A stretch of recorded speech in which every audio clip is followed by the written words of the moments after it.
Hello everyone, I am Ajay from Team CLAT Prep. And so now we are going to analyze the GK section of CLAT Olympiad. So let's move forward to the first passage. First passage is talking about the Ayushman Bharat mission, ठीक है, जो कि प्रधानमंत्री जन आरोग्य योजना भी उसको बोलते हैं, ठीक है। Ayushman Bharat mission again use है दिसंबर के फर्स्ट वीक या सेकंड वीक में चल रहा था ये वाला, बिकॉज ऑफ द कोविड, ठीक है। कोविड के बाद से प्रधानमंत्री जन आरोग्य योजना जिसमें सरकार पैसे कवर करती है, ICMR Indian council of medical research, तो सारे जितने भी हेल्थ इंप्रूवमेंट हुए इंडिया के अंदर या हेल्थ इंस्टीट्यूशन है जितने भी, वो सारे इंपॉर्टेंट है एग्जाम के पॉइंट ऑफ व्यू से। तो यहाँ पर पैसेज बात कर रहा है आयुष्मान भारत मिशन की। इस पैसेज के अंदर कहीं भी फिल इन द ब्लैंक्स वाला क्वेश्चन नहीं है, तो passage is all about the context. तो बात करते हैं फर्स्ट क्वेश्चन की। First question is about talking about the hospitalization के लिए जितना सरकार कितना पैसा कवर करती है, ठीक है। तो सेकेंडरी और टर्शरी केयर हॉस्पिटलाइजेशन के लिए सरकार कितना पैसा देती है, तो दिस इज 5 लाख रुपीज। तो सिंपल सा क्वेश्चन है, अगर आपने टॉपिक पढ़ा हुआ है तो आपको सिंपली इस क्वेश्चन का आंसर कर सकते हो। तो आंसर हो गया 5 लाख। देन बात करते हैं सेकंड क्वेश्चन की। Second question is again easy question है, ठीक है। स्कीम की बात अगर हम स्कीम के बारे में थोड़ा सा भी पढ़ेंगे तो हमें इनिशियली में मिल ही जाएगा कि आयुष्मान भारत जो स्कीम है वो कब लॉन्च हुई थी। तो आंसर इज 2018। अगेन इजी है याद करना, मोदी जी ने लाल किले पर 15 अगस्त की जो स्पीच होती है उसमें बोला था कि जन आरोग्य योजना आयुष्मान भारत मिशन हम लॉन्च करने वाले। तो अगेन इजी क्वेश्चन है ये। देन नेक्स्ट बात करते हैं थर्ड क्वेश्चन की। थर्ड क्वेश्चन इज थोड़ा सा अच्छा क्वेश्चन है, एक सीरियस एस्पिरेंट के लिए अच्छा क्वेश्चन है ये, कि जो ये स्कीम है आयुष्मान भारत जो प्रोग्राम है, इसके अंदर जो इस स्कीम के अंदर कौन कौन से कंपोनेंट हैं। तो first one is easy, first one is प्रधानमंत्री जन आरोग्य योजना, जो हर कोई कर लेता है, इजी क्वेश्चन है, ठीक है। Second is talking about the health and wellness centre, ठीक है। तो इस स्कीम के अंदर सरकार ने 1.5 lakh health and wellness centre establish किए, तो दोनों इस स्कीम का पार्ट है। तो आंसर हो गया बोथ 1 and 2। देन नेक्स्ट बात करते हैं अगले क्वेश्चन की। अगला क्वेश्चन इजी क्वेश्चन है, who is the current union minister of health, ठीक है। अगेन इजी क्वेश्चन है, काफी टाइम से हम पढ़ रहे हैं, तो आंसर है इजी अगेन डॉक्टर हर्षवर्धन। तो इजी क्वेश्चन है, हर कोई कर लेगा इस क्वेश्चन को। देन नेक्स्ट क्वेश्चन है, who has been appointed as the CEO of this scheme. Direct question है पैसेज से कि जो आयुष्मान भारत मिशन उसका CEO कौन है, तो आंसर हो गया इंदु भूषण। तो पैसेज इजी सा है ये। देन नेक्स्ट बात आते हैं हम पैसेज 2 के ऊपर। Passage 2 is talking about the western Ghats, ठीक है। एक 30 दिसंबर को एक आया था, इसके अंदर आर्टिकल आया था हिंदू के अंदर, उसके अंदर ये लोग बात कर रहे थे वेस्टर्न घाट की, जो कि यूनेस्को ने डिक्लेयर किया था वेस्टर्न घाट को 2012 के अंदर हेरिटेज साइट। अब ये बात हम जानते हैं कि हेरिटेज साइट कौन डिक्लेयर करता है, यूनेस्को करता है। जैसे अभी हम थोड़ा अगर पास्ट में जाएंगे तो last year Jaipur pink city, जो world city of pink city है, उसको जयपुर को यूनेस्को ने डिक्लेयर किया है heritage site. Jaipur second city है। अगर मैं इससे पहले बात करूंगा अहमदाबाद लास्ट ईयर, उससे पहले अहमदाबाद को इन्होंने डिक्लेयर किया as a world heritage site. तो सेम वेस्टर्न घाट को उन्होंने डिक्लेयर किया 2012 के अंदर।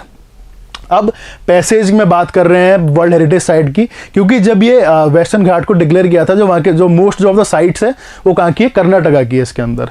अब कर्नाटका के जो लोग हैं, वहाँ के जो इंडिजिनस पीपल हैं, उनको लगता है कि सरकार उनसे राइट्स ले लेगी, वो फ्रीली मूव नहीं कर सकते। तो उन सारे से रिलेटेड इस पैसेज के अंदर बात हो रही है। अब मैं बात करूंगा कि फर्स्ट क्वेश्चन पैसेज से डायरेक्ट कि what could be the correct answer. Answer है 39 एरिया जो कवर कर रहे थे नेशनल पार्क, उनको डिक्लेयर किया था वर्ल्ड हेरिटेज साइट यूनेस्को ने। अगला क्वेश्चन इजी है कि सेकंड वाई की प्लेस पे क्या आएगा, तो पता ही होता है जनरली कि वर्ल्ड हेरिटेज साइट यूनेस्को करता क्या है, एजुकेशनल कल्चरल एक्टिविटीज़ को प्रमोट करने के लिए। तो यूनेस्को करता है सारी चीज़ें वर्ल्ड हेरिटेज साइट। देन अगला क्वेश्चन इजी क्वेश्चन है। अगला क्वेश्चन अगर वेस्टर्न घाट के बारे में, देखो डायरेक्ट क्वेश्चन तो नहीं है, बट अगेन अगर आप वेस्टर्न घाट के बारे में पढ़ोगे, ठीक है, वैसे हम ज्योग्राफी में पढ़ते हैं, तो वेस्टर्न घाट के बारे में पढ़ोगे तो लिखा हुआ कि वेस्टर्न घाट को किस नाम से बोला जाता है, उसका दूसरा नाम क्या है, तो आंसर है सह्याद्री। मॉडरेट क्वेश्चन की मैं बात करूंगा, अगर एक अच्छे एस्पिरेंट ये क्वेश्चन को अटेम्प्ट कर सकता है। Then next, why the eastern slope of Western Ghat have low rainfall. ये एक अच्छा क्वेश्चन है, हम ज्योग्राफी में पढ़ते हैं बेसिकली कि ईस्टर्न स्लोप में वेस्टर्न घाट क्यों लो रेनफॉल होता है। तो सिंपल सा आंसर है, जो वेस्टर्न साइड है इसकी, ठीक है, वेस्टर्न घाट की, वहां पर वो लोग ब्लॉक कर लेते हैं जो रेनफॉल वो आते हैं एयर वेव्स को, तो इसलिए वहां पे फ्लो हो जाता है। और जो साउथ वेस्टर्न जो वेव्स हैं वो ईस्टर्न स्लोप के पैरेलल चलती है, तो इसलिए वहां पे लो रेनफॉल होता है। तो सिंपल से इसका आंसर है दियर लीवार्ड लोकेशन। तो अगेन अच्छे स्प्रिंट के लिए कर सकता है इस क्वेश्चन को अटेम्प्ट। इनडायरेक्ट क्वेश्चन है ये। अगला ये भी एक इनडायरेक्ट क्वेश्चन है, which of the following statement are correct, ठीक है। इस क्वेश्चन को मैं थोड़ा सा मॉडरेट टू डिफिकल्ट बोलूंगा, बिकॉज वेस्टर्न घाट ओल्डर है हिमालय से पता है, ठीक है, ये पता होता है क्योंकि यूनेस्को ने ही बोला था कि वेस्टर्न घाट को हिस्ट्री में हिस्टोरिक में टेम्परेचर के लिए या वेदर से रिलेटेड जितने फिनोमेना उसके लिए यूज़ किया जाता है वेस्टर्न घाट को। सेकेंड जो इसका पॉइंट है वो थोड़ा डिफिकल्ट है कि वेस्टर्न घाट के काफ़ी सारे पीक्स है जो कि अबव है और अनामुडी जो उसकी हाईएस्ट पीक है, तो both 1 and 2 is the correct answer. Second वाला जो पॉइंट है वो थोड़ा सा एक डिफिकल्ट पॉइंट है जो जनरली नहीं पता होता है। तो ये पैसेज था वेस्टर्न घाट से रिलेटेड। देन बात करते हैं नेक्स्ट पैसेज की, passage third. Passage third is talking about the Akash missile. अगर मैं पहले आकाश मिसाइल अगर हम देखेंगे इस समय, अभी रिसेंटली सरकार ने बोला कि हम आकाश मिसाइल क्या करेंगे, एक्सपोर्ट करेंगे। तो यहाँ पे बात हो रही है किसकी, आकाश मिसाइल की, ठीक है।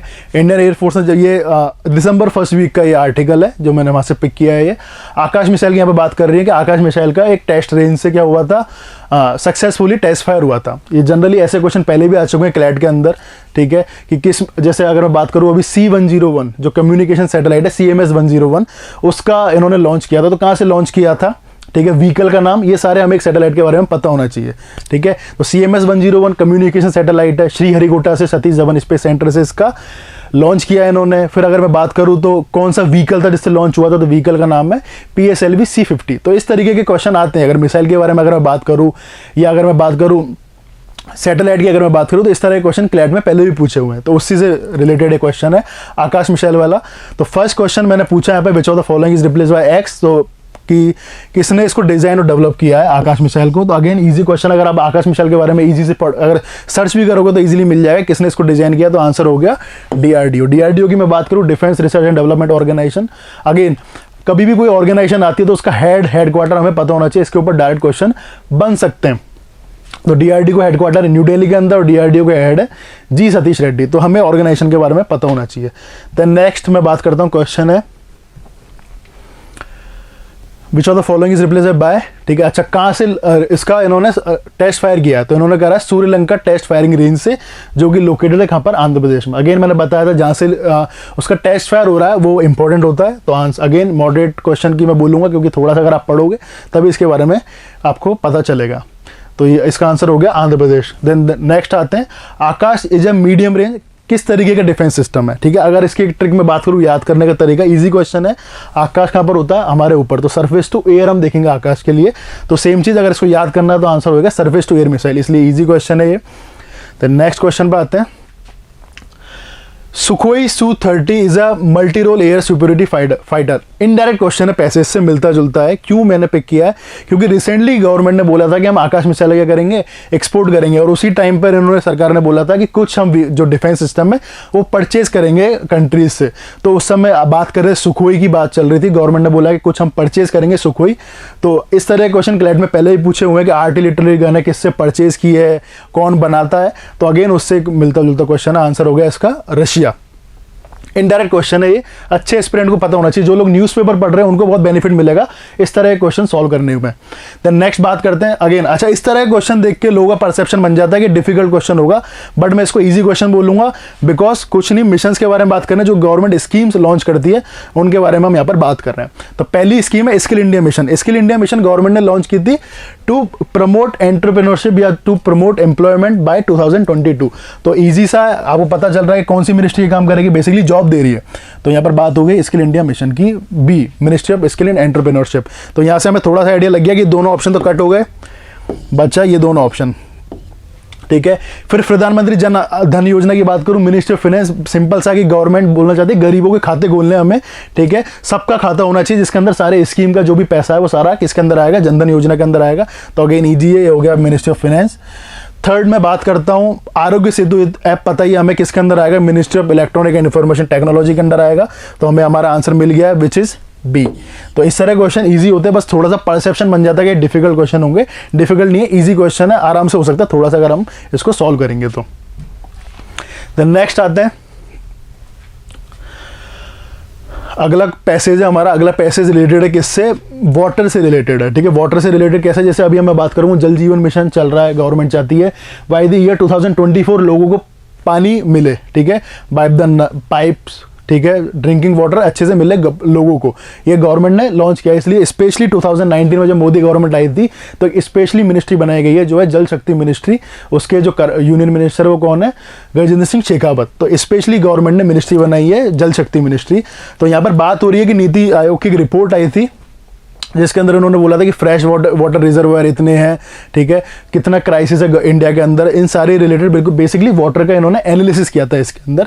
तो ये आया था। तो first question again easy question है, नीति आयोग पढ़ते ही हम जनरली भी पढ़ते हैं, नीति आयोग आता रहता है न्यूज़ में कि what is the full form of NITI Aayog, ठीक है, सिंपल सा क्वेश्चन है। Again national institute of transforming India, planning commission को रिप्लेस किया था मोदी जी जब आए थे 2015 में नीति आयोग एस्टेब्लिश हुआ था। अगेन ऑर्गेनाइजेशन की बात करें नीति आयोग तो हमें चेयरमैन, वाइस चेयरमैन, CEO पता होने चाहिए, ठीक है। चेयरमैन एक्स ऑफिशियल चेयरमैन है इसके मोदी जी। देन नेक्स्ट अगले क्वेश्चन पे हम बात करते हैं इसकी। अगला क्वेश्चन है कि जल शक्ति मिनिस्ट्री ने प्लान किया है, जल जीवन मिशन की बात हो रही है बेसिकली यहाँ पे, ठीक है, हर हाउस होल्ड को पानी मिलना चाहिए by the year 2024। Easy question, अगर आप जनरली भी पढ़ोगे इस समय जल जीवन मिशन का चल रहा है तो आंसर हो गया 2024। इजी क्वेश्चन है ये। नेक्स्ट बात करेंगे जल जीवन मिशन किसने लॉन्च किया। अब अगर बात करूं मैं ऑप्शंस की तो बाकी C और D ऑप्शन में तो इतना कंफ्यूजन होता नहीं है, A और B ऑप्शन में कंफ्यूजन होता है। तो सिंपल सा याद करने का है कि जल शक्ति मिनिस्ट्री के मिनिस्टर कौन है, गजेंद्र सिंह शेखावत। तो Gajendra Singh Shekhawat is the right answer. Passage सिर्फ कंटेक्स्ट बताने के लिए उससे डायरेक्ट क्वेश्चन पूछे गए हैं। अगला कंपोजिट वाटर मैनेजमेंट इंडेक्स, ये बहुत इंपॉर्टेंट इंडेक्स आती है नीति आयोग की कि स्टेट्स की होती है, इंडियन स्टेट्स के बारे में यहाँ पर बात करती है नीति आयोग। उसके बताते हैं कौन सा बेटर कर रहा है वाटर के लिए, कितना लोगों को मिल रहा है, ठीक है, कितना ड्रिंकिंग वाटर मिल रहा है, सारा चीज़ का एनालिसिस करता है कौन, नीति आयोग। और इसकी एक इंडेक्स आती है कंपोजिट वाटर मैनेजमेंट इंडेक्स। तो यहाँ पर मैंने इनडायरेक्ट क्वेश्चन पूछा है, इसके अंदर नहीं है। कंपोजिट वाटर मैनेजमेंट इंडेक्स कौन इशू करता है, तो आंसर हो गया नीति आयोग। अगेन है इजी क्वेश्चन, जनरली मिल जाता है न्यूज़पेपर वगैरह आप जब पढ़ते हो। अगेन नेक्स्ट अच्छा क्वेश्चन है, एक अच्छे और एक सीरियस एस्पिरेंट के लिए बहुत अच्छा क्वेश्चन है ये। गवर्नमेंट ऑफ इंडिया, जो मोदी जी गवर्नमेंट आई है, मोदी गवर्नमेंट, उन्होंने कुछ एक स्कीम चल रही थी पहले NRDWP, जिसकी फुल फॉर्म मैंने यहाँ पर पूछी है, national rural drinking water programme, ठीक है।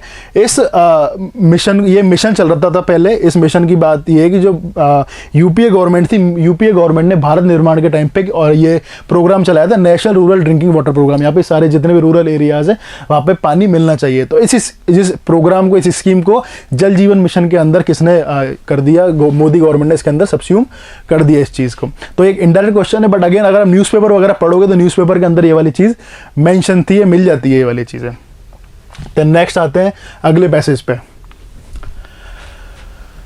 अगला पैसेज हमारा बात कर रहा बहुत इंपॉर्टेंट और बहुत न्यूज में था ये वाला पैसेज, ये वाला टॉपिक, जो कि है शक्ति एक्ट, ठीक है। शक्ति एक्ट था जो न्यूज़ में चल रहा था, काफ़ी महाराष्ट्र के अंदर ये बनाया गया है क्योंकि CRPC IPC के अंदर वैसे तो रेप का डिफाइन कर रखा है, पनिशमेंट भी डिफाइन कर रखी है, बट और इसको सीवियर बनाने के लिए और अच्छा बनाने के लिए महाराष्ट्र गवर्नमेंट ने इसके अंदर एक्ट लेकर आई है जिसका नाम है शक्ति एक्ट, ठीक है। यहाँ पे लिखा हुआ भी महाराष्ट्र गवर्नमेंट ने लेकर आई है 2 बिल्स, तो उनका नाम है शक्ति एक्ट। वायलेंस जो होते हैं वुमेन्स के आगे, सेक्सुअल वायलेंस जो होते हैं उनको खत्म करने के लिए, जो उनका नंबर बढ़ रहा है महाराष्ट्र के अंदर, उनको कम करने के लिए ये स्पेशली एक्ट लेकर आई है, शक्ति एक्ट। तो अगेन अगर आप जब पढ़ोगे सबसे पहले अगर इस बिल के बारे में, इस एक्ट के बारे में पढ़ोगे तो आपको पता लगेगा कि 2 बिल है जो गवर्नमेंट लेकर आई है। तो अगर आप टॉपिक के बारे में जब भी स्टार्ट करोगे, एक एस्पिरेंट जब स्टार्ट करेगा तो बिल के बारे में पढ़ेगा, बिल का नाम क्या है, और हम पहले भी देख चुके कि बिल का नाम एग्जाम में पूछा जाता है। तो अगेन मैंने पूछा दोनों बिल का नाम क्या है, तो फर्स्ट बिल इज महाराष्ट्र शक्ति क्रिमिनल लॉ, ठीक है, ये सही है, एंड सेकंड ऑप्शन सही है, विल ऑन स्पेशल कोड। ये 2 बिल महाराष्ट्र गवर्नमेंट लेके आई, इन दोनों को इंप्लीमेंट इन्होंने कर दिया। जैसे अगर मैं रिसेंटली बात करूँ फार्मर बिल्स के अंदर 3 एक्ट लेके आई है गवर्नमेंट। तो इस तरीके से क्वेश्चन पूछे जाते हैं एग्जाम के अंदर कि इस जो इन्होंने इंट्रोड्यूस किया इसके अंदर कितने एक्ट हैं। तो इस तरह क्वेश्चन कर सकते हो आप, ईजी है ये। नेक्स्ट अगला क्वेश्चन बात करता है लीगल अमेंडमेंट की। अब ये अच्छा क्वेश्चन है, जब भी सेक्सुअल हैरेसमेंट या रेप की बात आती है तो इंडिया के अंदर एक बहुत प्रोमिनेंट एक इंसिडेंट हुआ था, जो दिल्ली जो निर्भया इंसिडेंट है, बहुत प्रोमिनेंट इंसिडेंट हुआ था। उसके बाद काफ़ी सारे चेंजेस आए, काफ़ी सारे नई चीज़ें इंट्रोड्यूस हुई है इंडियन लीगल सिस्टम के अंदर। तो उसी के अंदर एक बात हो रही है कि एक अच्छा इनडायरेक्ट क्वेश्चन अगर मैं बात करूँ तो, ठीक है, डायरेक्ट क्वेश्चन है ईजिली कवर नहीं होता है, कि एक कमेटी बनाई गई थी इस तरह के जो भी होते हैं, ठीक है, कंसेंट से रिलेटेड अगर मैं बात करूं, यहाँ पे वॉलंटरी एग्रीमेंट अगर शो कर रही नहीं कर रही वुमेन, बेसिकली निर्भया इंसिडेंट के बाद ये एक कमेटी बनी थी जिसकी यहाँ पर बात हो रही है। तो इस कमेटी, ये उस समय जस्टिस वर्मा कमेटी है, ये उस समय फॉर्मर सीजे थी सुप्रीम कोर्ट की, इनके अंडर एक कमेटी बनी थी और इस कमेटी ने इसके बाद कुछ चेंजेस बताए थे, अपनी तरफ से कुछ बातें इसके अंदर रखी थी। तो इनडायरेक्ट क्वेश्चन है, डायरेक्ट क्वेश्चन नहीं है, बट अगर आप न्यूज़पेपर वगैरह पढ़ते रहोगे तो आपको ईजिली ये चीज़ मिल जाएगी। नेक्स्ट अपन आते हैं अ सेंस ऑफ, ये एक डिफिकल्ट क्वेश्चन मैं इसको बोलूंगा, ठीक है। डिफिकल्ट क्यों बोलूंगा मैं इस क्वेश्चन को, बिकॉज यहां पर मैंने बहुत स्पेसिफाई कर दिया, बी सी डी ई, इतना एग्जैक्ट हमें नहीं पता होता है। बट अगेन ये वाली चीज इन्होंने इस एक्ट के अंदर, जो शक्ति एक्ट जो लेकर आई है महाराष्ट्र गवर्नमेंट, इस एक्ट के अंदर इन्होंने ये वाली चीज बताई है कि ये कौन सा एक्ट किस सेक्शन के अंदर आता है, सेक्शन 354E के अंदर आता है। डिफिकल्ट क्यों है, बिकॉज इतना एग्जैक्ट इंफॉर्मेशन यहाँ पर मैंने पूछी है, तो ईजिली याद नहीं होती है। देन नेक्स्ट आते हैं, इसके अंदर इन्होंने 1 लाख रुपए का फाइन भी और 2 साल की जेल भी इन्होंने इसके अंदर डिफाइन की है, अगर ऐसा कुछ होता है तो। देन नेक्स्ट, कभी भी कोई एक्ट आता है तो उसके इंपॉर्टेंट हमें प्रोविजंस पता होने चाहिए। अगर मैं इस एक्ट की बात करूं मैं, तो यहाँ पर इस एक्ट के अंदर कौन सी चीज़ सही है, कौन सी, यहाँ पे हमें पता लगाना नॉट, इस चीज़ का ध्यान रखना, हमें यहाँ पे पता लगाना नॉट। तो फर्स्ट बात कर रहा है प्रपोज डेथ पेनल्टी, प्रपोज किया है गवर्नमेंट ने, ठीक है, डेथ पेनल्टी होगी अगर रेप, गैंग रेप ऐसा कुछ भी होता है, तो ये वाली बात सही है। देन अगर बी की बात करूँ, it propose to add a heavy fine amount up to ₹15 lakh, ये 15 लाख वाला अमाउंट गलत है, इसके अंदर इन्होंने बताया है 10 लाख, ठीक है। तो ये वाली चीज़ गलत है, हमें पता लगे। बाकी अगर हमें कंफ्यूजन होता है तो आगे भी पढ़ सकते हैं। ये कुछ चेंजेस करेगा इसके अंदर, CRPC IPC इनके अंदर चेंजेस करेगा तो सही है ये। एंड प्रपोज एनहेंस पनिशमेंट, ठीक है, जो एग्जिस्टिंग लॉ है उसके अंदर उन्होंने कुछ चेंजेस किए हैं। तो आंसर हो गया बी, यहाँ पर 10 लाख रुपीज़ का इन्होंने इसके अंदर फाइन बताया है, शो किया है, ठीक है। देन नेक्स्ट आते हैं पॉक्सो एक्ट, ठीक है, ये भी एक एक्ट आया था 2012 के अंदर, protection of children from sexual offences. जब भी ऐसे कोई रेप केसेस की या सेक्सुअल हेरेसमेंट की जब भी बात आती है तो ये आता ही आता है, protection of children from sexual offences. तो इजी क्वेश्चन पूछा है इनडायरेक्ट क्वेश्चन, बट जब आप न्यूज़पेपर कवर करोगे या इंपॉर्टेंट टॉपिक जब आप कवर करोगे तो वहाँ पर मिल जाएगा कि कब एस्टेब्लिश हुआ था। तो ईजी क्वेश्चन है ये, 2012 के अंदर ये एस्टेब्लिश हुआ था, पास हुआ था।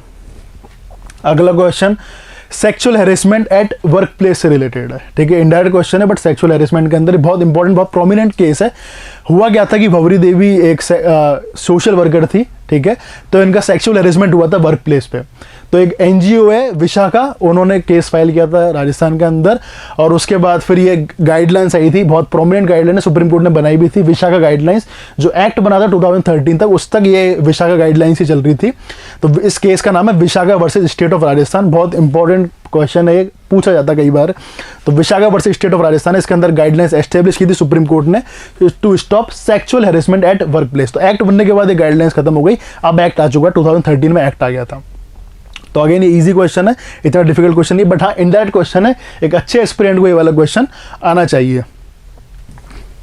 देन नेक्स्ट बात करेंगे, अब थोड़ा सा ट्रिकी क्वेश्चन है ये, ठीक है, ट्रिकी क्यों, punishment for rape is defined in which section of IPC। Difficult नहीं है क्वेश्चन, इजी क्वेश्चन है, बट यहाँ पर ध्यान रखना सेक्शन 375 के अंदर रेप की डेफिनेशन बताइए IPC के अंदर, एंड सेक्शन 376 के अंदर उसका पनिशमेंट IPC ने डिफाइन किया है। तो आंसर हो गया 376। इजी क्वेश्चन है, बट कई बार लोग जल्दीबाजी में गलती कर देते हैं, तो ये गलती नहीं करनी है। देन नेक्स्ट बात करते हैं, अगला पैसेज बात कर रहा है, किसके रिलेटेड बात कर रहा है, अगर आपने पढ़ा होगा अभी, ठीक है, न्यूक्लियर डील की बात चल रही है, यहाँ पे ईरान न्यूक्लियर डील की बात चल रही है, ठीक है। ये लास्ट ईयर 2020 के अंदर जनवरी में, अगर आपने सुना होगा, ठीक है, सोलेमनी जी, एक सोलेमनी जी थे भाई साहब, उनके ऊपर अटैक हुआ था, इराक के प्राइम मिनिस्टर से मिलने जा रहे थे, US ने अटैक किया था, ड्रोन अटैक। तो उसके बाद ईरान ने विड्रॉ कर लिया था इस एग्रीमेंट से। तो लास्ट ईयर भी इंपॉर्टेंट था 2020 के अंदर, इस साल भी इंपॉर्टेंट है, बिकॉज यूरोपियन यूनियन ने बोला कि वो दोबारा से एफर्ट करेगी इस एग्रीमेंट को, इस जो ये डील हुई थी इसको सेव करने की, दोबारा से सारे लोग डील के अंदर आ जाए। तो ये चीज़ एक कंटेक्स्ट आया, दिसंबर की ये आर्टिकल है जो मैंने पिक किया है यहाँ पर। तो सबसे पहले जब भी ये डील की बात हो रही है ना, न्यूक्लियर एग्रीमेंट की डील की बात हो रही है, तो डील के बारे में डायरेक्ट क्वेश्चन हमें पता ही है। क्या इन्होंने पूछा है कि डील कब पास हुई थी, ठीक है, पैसेज के अंदर रिप्लेस भी कर सकते हैं, कब ये डील बनी थी। तो सिंपल सा इजी क्वेश्चन है, 2015 डायरेक्ट क्वेश्चन है, इजीली आप लोगों को ये कैच कर लोगे। देन नेक्स्ट अगले क्वेश्चन पे आते हैं। अगला क्वेश्चन है, ये डील तो हम जनरल बोलते हैं कि न्यूक्लियर डील हुई है, ये ईरान न्यूक्लियर डील, ये जनरल लैंग्वेज में बोलते हैं, बट एक इसका एक फॉर्मल नेम है जो कि ये joint comprehensive plan of action. अगर आप किसी साइट पे भी जाओगे या न्यूज़पेपर में तो आपको इजीली ये चीज़ मिल जाएगी कि इस डील का नाम क्या है। तो ये ईजी क्वेश्चन है, डिफिकल्ट क्वेश्चन नहीं। Answer is joint comprehensive plan of action. Then next आते हैं इसके अंदर एक जो डील साइन हुई थी, अगेन सारे क्वेश्चन जो पूछे गए वो न्यूक्लियर एग्रीमेंट, जो न्यूक्लियर डील हुई थी, joint comprehensive plan of action, उसी से रिलेटेड है। क्या कि जो डील साइन हुई थी वो किस किस के बीच में हुई थी? ईरान के बीच में साइन हुई थी, प्लस P5 प्लस 1 कंट्रीज के बीच एस्टेब्लिश हुई थी। P5 कंट्रीज कौन सी हैं? 5 permanent member of UNSC, United nation security council, उनके बीच में, प्लस एक अदर कंट्री और जिसका नाम है जर्मनी। ठीक है, तो यहाँ पे क्वेश्चन पूछा गया, अगर आप थोड़ा सा भी एनालिसिस करोगे या थोड़ा सा भी नोट्स बनाओगे इस टॉपिक के बारे में, तो यहाँ पे मिल जाएगा आपको कि P5 प्लस 1 कंट्रीज कौन सी है? तो permanent 5 member of UNSC plus 1 country जो कि है जर्मनी, तो इनके बीच में ये साइन हुआ था। अगला क्वेश्चन, अच्छा क्वेश्चन है, मॉडरेट, ये वाला चीज आपकी कवर होगी न्यूज़पेपर से। अगर जब आप न्यूज़पेपर में इसके बारे में पढ़ोगे, ठीक है, साइट्स पर जनरली नहीं मिलती है चीज। न्यूज़पेपर का बेनिफिट होता है, जब भी इस तरह का क्वेश्चन लास्ट ईयर ही पूछा हुआ था कंसोर्टियम ने कि इस डील का क्या इम्पैक्ट होगा, तो वही इस तरह के क्वेश्चन हम यहाँ पर पूछा है हमने कि यूएस ने इस न्यूक्लियर डील से क्यों पुल आउट कर लिया था। तो आंसर है इसका बी। क्यों? क्योंकि ईरान को एक्सेस तो मिला था इसका, बट यूएस ने कुछ डेजिग्नेट किए थे ग्रुप्स जो कि हमस एंड हिजबुल्लाह, तो उनको कोई हेल्प नहीं हो पा रही थी। ठीक है, उनको सपोर्ट नहीं दे पा रहा था, तो इसलिए यूएस ने इस चीज़ से विड्रॉ कर लिया था। बाकी इसका नन ऑफ दिस तो कोई ऑप्शन काम का है नहीं। Impact the development of trans Pacific partnership, कोई इसका रिलेशन नहीं है ट्रांस पैसिफिक पार्टनरशिप से, और कोई वर्ल्ड ऑयल प्राइस में इसका कोई इम्पैक्ट नहीं आया था। तो बाकी दोनों ऑप्शन काम के नहीं है। बी ऑप्शन ही काम का है कि हमस और हिजबुल्लाह को कंसिडर किया था टेररिस्ट, उनका सपोर्ट था तो नहीं था, तो इसलिए यूएस ने विड्रॉ कर लिया था इस डील से। देन नेक्स्ट आते हैं, डायरेक्ट क्वेश्चन पूछे यहाँ पर। ठीक है, अगला ये वाला क्वेश्चन मैंने अभी इस समय जनवरी के फर्स्ट वीक में न्यूज़पेपर में आया भी था, सोलेमनी से रिलेटेड, क्योंकि 1 साल हो गया था उनके असेसिनेशन को। तो लास्ट ईयर की न्यूज़ है ये, जनवरी 2020 की, कि जो जनरल थे, मैंने बताया कि सोलेमनी जी इराकी प्राइम मिनिस्टर आदिल अब्दुल मेहंदी से मिलने जा रहे थे, तो उस समय यूएसए ने ड्रोन एयर स्ट्राइक कर दी थी, जिसमें इनकी डेथ हो गई थी, कासिम सोलेमनी। और उसके बाद ईरान ने विड्रॉ कर लिया था किससे? न्यूक्लियर डील से। तो इसलिए ये वाली चीज़ इंपॉर्टेंट है, डील के बारे में न्यूज़पेपर में आया भी है, दिसंबर में भी एंड जनवरी में भी। अगला क्वेश्चन, अगला पैसेज हमारा रिलेटेड है कोविड-19 से। ठीक है, कोविड-19 अभी तक चल रहा है, और अगर हम बात करेंगे तो वैक्सीन वगैरह इस समय चल रही है न्यूज़ में, काफ़ी सारी वैक्सीन, ऑक्सफोर्ड की वैक्सीन की मैं अगर बात करूँ, Bharat biotech, serum institute of India, ये सारी वैक्सीन चल रही है। लोग पूछ भी रहे कि वैक्सीन से रिलेटेड क्या पढ़ें। ठीक है, तो मैं बोलता हूँ थोड़ा सा तो पहले ICMR के बारे में पढ़ो, Indian council of medical research, जो मैंने क्वेश्चन में पूछा भी है कि कौन सी ऑर्गेनाइजेशन है, ठीक है, जिसके अंडर है, जिसके कंसेंट से ये वैक्सीन बन रही है। तो आंसर है ICMR, Indian council of medical research. तो Indian council of medical research के बारे में आपको पता होना चाहिए, थोड़ा सा भारत बायोटेक के बारे में पता होना चाहिए, क्योंकि इनकी वैक्सीन लग रही है, सीरम इंस्टीट्यूट ऑफ इंडिया के बारे में पता होना चाहिए। तो इस तरह क्वेश्चन वैक्सीन के बारे में पूछ सकते हैं, या फिर कोई नई वैक्सीन बनी है, ठीक है, उसका कोई अलग टाइप है। ठीक है, कि जैसे मैं जेनोवा इंस्टीट्यूट की बात करूं, तो उन्होंने वैक्सीन बनाई है किसके ऊपर? mRNA टाइप के ऊपर उन्होंने वैक्सीन बनाई है, तो mRNA के बारे में ऊपर बात कर सकते हैं। तो इस तरह क्वेश्चन बन सकते हैं किसके ऊपर? वैक्सीन के ऊपर। कोविड अगेन इंपॉर्टेंट है, बिकॉज अभी तक चल रहा है, ठीक है, वैक्सीन आने लगी है, बट अब इसके अंदर जो हेल्थ मेडिकल जो इंप्रूवमेंट हुए, हेल्थ इंप्रूवमेंट हुए, उनके बारे में क्वेश्चन में बात आएगी, वैक्सीन के ऊपर बात आएगी। तो सबसे पहला क्वेश्चन, ठीक है, मैंने इससे पूछा कि यहाँ पे किसके कोलैबोरेशन में वैक्सीन बन रही है इंडिया के अंदर, तो आंसर हो गया Indian council of medical research. Easy question है, डिफिकल्ट क्वेश्चन नहीं है, गैस कर सकते हैं हम। ठीक है, देन अगला question, which of the following is replace by Y in the above passage. ठीक है, वाई की हम बात कर रहे हैं, ठीक है, अगेन सॉरी, वाई की हम बात कर रहे हैं यहाँ पर। वाई देखो, जब भी हेल्थ मिनिस्टर कौन है, हेल्थ सेक्रेटरी, इस समय सारे ये लोग इंपॉर्टेंट है। वैसे हम इसको याद भी कर सकते हैं, ठीक है, CEO आयुष्मान भारत कौन है? इंदु भूषण। तो अगेन याद करने का तरीका सिंपल सा, कि CEO कौन है? हेल्थ सेक्रेटरी के राजेश भूषण जी। तो भूषण से आप रिलेट कर सकते हो। तो एक अच्छा क्वेश्चन ये है, मतलब कि पूछ सकते हैं इस तरह के, हेल्थ सेक्रेटरी कौन है, हेल्थ मिनिस्टर कौन है, इस तरह क्वेश्चन पूछा जा सकता है एग्जाम के अंदर। तो ये ईजी क्वेश्चन है। देन नेक्स्ट आते हैं, हाँ, वर्ल्ड की फर्स्ट कोविड वैक्सीन किसने लॉन्च की है? ठीक है, सब जानते हैं कि स्पुतनिक 5 लॉन्च हुई है, रशिया ने लॉन्च की, सारी चीज़ है, बट ये जनरली लोग सर्च नहीं करते हैं, तो इसलिए मैंने इसको थोड़ा मॉडरेट कंडीशन में डाला है। क्वेश्चन इजी, ज़्यादा डिफिकल्ट नहीं है, बट इंस्टीट्यूट के बारे में लोग नहीं पढ़ते, ये पता है रशिया ने निकाली है। तो इसका आंसर है गामालिया इंस्टीट्यूट। ठीक है, अच्छा क्वेश्चन है, एक सीरियस और अच्छे एस्पिरेंट के लिए क्वेश्चन है ये वाला, गामालिया इंस्टीट्यूट, जिसने लॉन्च की स्पुतनिक 5। देखो एग्जाम में पहले भी इस तरह क्वेश्चन आए हुए हैं क्लैट के अंदर, फर्स्ट के ऊपर, लास्ट के ऊपर, हाईएस्ट कौन है, फर्स्ट पे बेसिकली ज़्यादा क्वेश्चन आते हैं कि फर्स्ट टाइम किसने किया, फर्स्ट टाइम किसने सेंचुरी मारी, फर्स्ट टाइम किसने रिकॉर्ड बनाया। पहले भी हम देख चुके हैं एग्जाम के क्लैट के अंदर इस तरह के क्वेश्चन पूछे हुए हैं एग्जाम में इन लोगों ने। तो अगेन जब फर्स्ट कोविड वैक्सीन की हम बात करेंगे तो इस तरह क्वेश्चन पूछा जाता है। So move forward to the next question. Next question is talking about bird flu. ठीक है।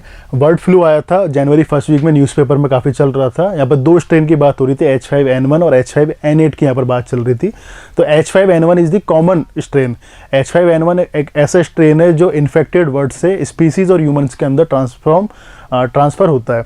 तो यहाँ पर बात हो रही है कि कौन सा जो स्ट्रेन का यहाँ पर टाइप पूछा है इन्होंने। इस तरह क्वेश्चन एग्जाम में पूछे जाते हैं, क्योंकि अभी कोरोना चल रहा है, उसी ऐसा ही वायरस एक अभी आया है इंडिया के अंदर। तो यहाँ पर मैंने इसका स्ट्रेन पूछा है, तो आंसर है इसका H5N1। ईजी क्वेश्चन है, अगर आप लोग न्यूज़पेपर पढ़ रहे हो तो ईजिली इस क्वेश्चन को कर सकते हो। देन नेक्स्ट आते हैं हम क्वेश्चन, लास्ट क्वेश्चन हमारे सेक्शन का। इसमें पूछा मैंने mRNA की फुल फॉर्म। mRNA कहाँ से आया? अभी रिसेंटली जेनेवा फार्मास्यूटिकल है जिसको अप्रूव किया ड्रग कंट्रोलर ऑफ इंडिया ने। ये इस टाइप की फर्स्ट वैक्सीन है इंडिया के अंदर जिसको अप्रूव किया है किसने? ड्रग कंट्रोलर ऑफ इंडिया ने। तो मैंने यहाँ पर mRNA की फुल फॉर्म पूछ ली। एक टाइप है, इस टाइप की वैक्सीन बनाने वाले हैं, तो इसकी फुल फॉर्म मैंने पूछी है, तो इसका आंसर है मैसेंजर RNA। अगेन अगर आप लोग न्यूज़पेपर पढ़ रहे हो तो ये क्वेश्चन भी ईजिली किया जा सकता है, इसलिए मैंने इसको ईजी वाले सेक्शन में डाला कि ईजी क्वेश्चन है। डन। देन मैं बात करूँ अटेम्प्ट्स की अगर पेपर में, तो जीके सेक्शन में इजीली आप 30 to 34 अटैम्प्ट कर सकते हो, which take 12 to 13 minutes. Average अगर मैं अटैम्प्ट्स की बात करूँ 25 to 30 अटैम्प्ट हो सकते हैं, which take less than 12 minutes. Type of questions की मैं बात करूँ तो डिफिकल्ट क्वेश्चन हमारे सेक्शन में 1 है, moderate 16 and easy 20। So at least आप 20 स्कोर कर सकते हो जीके सेक्शन के अंदर। इससे ज़्यादा भी आप स्कोर कर सकते हो 24-25 का around, but at least 20 GK section में स्कोर होना चाहिए। That's it for the GK section. Thank you so much.